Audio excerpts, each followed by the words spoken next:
This particular matter, I've had a lot of suggestions from different very renowned authors, preachers, counselors, relationship coaches, and the list goes on and on.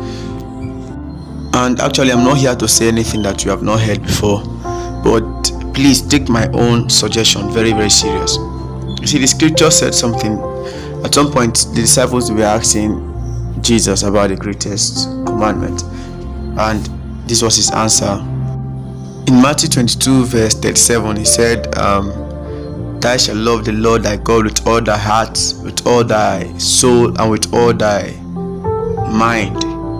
You see, this thing that I just quoted now, this scripture I just quoted now, is the prerequisite for knowing who to get married to, the best person to get married to.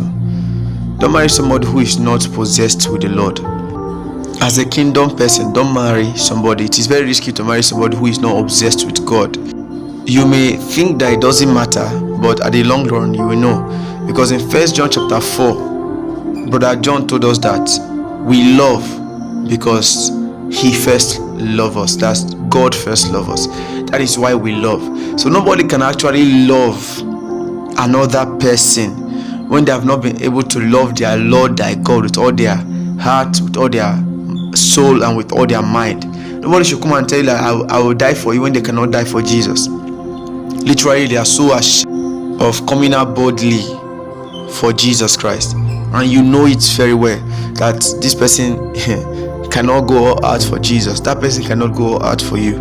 You are a being in a body. You understand that? So if they cannot love the Spirit who can see all things, know all things, what about you that is restricted in time? They are going to toy with your feelings. Maybe they can show you affection right now, because that's what many of you believe is love. Once you feel an affection, once you feel an emotion towards somebody, you feel like, this is it. You are wrong, because at some point that affection will die, emotion will die, but then love means that even before you became what I want you to be, I still cared about you, because the Bible said before we knew him, he died for us, he loved us.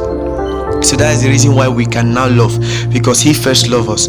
If nobody indeed, because it's only when you have loved him with all thy mind, with all thy soul, with all thy mind, with all thy heart, that you can be able to love thy neighbor as you love yourself. You understand that? That is the only time when you can be able to even love your own self, to love your neighbor. Because at the end of the day, loving some other person is an overflow of our love for the Lord.